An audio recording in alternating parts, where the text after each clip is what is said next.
Бүгін эмненин заманы? Бүгін политтехнологиянын заманы. Ага альтернатива боло турган идеология. Политтехнология эмне берет? Политтехнология 30 күндө кантип добуш алып бериш керек. Ошонун үстүнөн гана иштейт.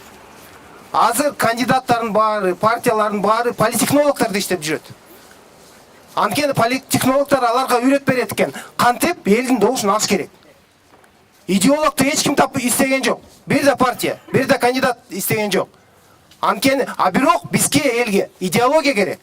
Анткени идеология ал добуштарды эмес. Мамлекеттин, коомдун өнүгүшүн үчүн камсыздап берет. Ошонун негизинде өнүгүү болот. Идеологиянын түбүндө эмне жатат?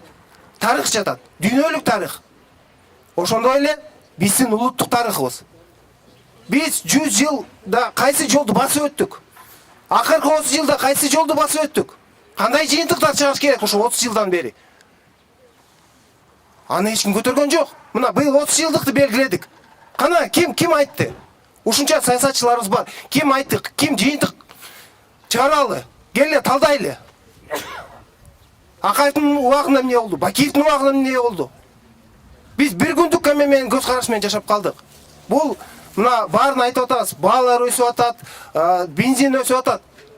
Далай кыйынчылыктарды башта өткөргөнбүз. 90-жылдары элибиз урпак жеп калган.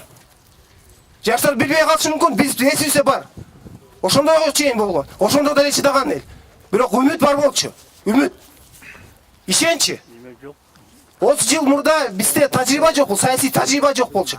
Бирок бизде таптаза тунук түшүнүктөр бар болчу. Мамлекет, өкмөт, депутат деген сыйлуу аталыштар болчу.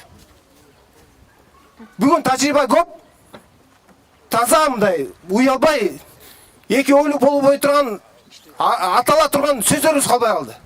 Кызмат десе эмнени элестетебиз? Жаман ой кетет. Бул да бир урдап жүргөн бирөө деп. Туурабы? Өкмөт десе, баягы эштеген чечпей качып кеткендерби? Улам жыл сайын алмашкан. Депутат десе, баягы 30 күндө эптеп элди алдап туруп, анан 5 жыл бою салымга келбегендерби? Ошондой болуп калбады. Туугандар, бул маселе баарыбызга тиешелүү. Мен ошон үчүн программа иштеп чыктым. Мына жеке Атамекен программасы бар. Мен өзүм кандидат катарында иштеп чыктым. Жаңы талап деген.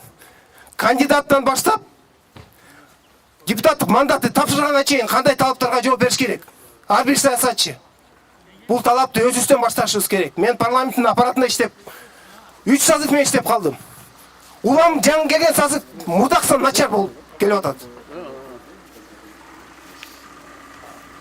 Бул эгерде биз ушул жанагы биздин саясатчылардын эмесин өзгөртпөсөк, күчтүүлөрдү алып келбесек, анда кабинет министров дейсиңби, өкмөт дейсиңби, эчтеке пайда жок. Бул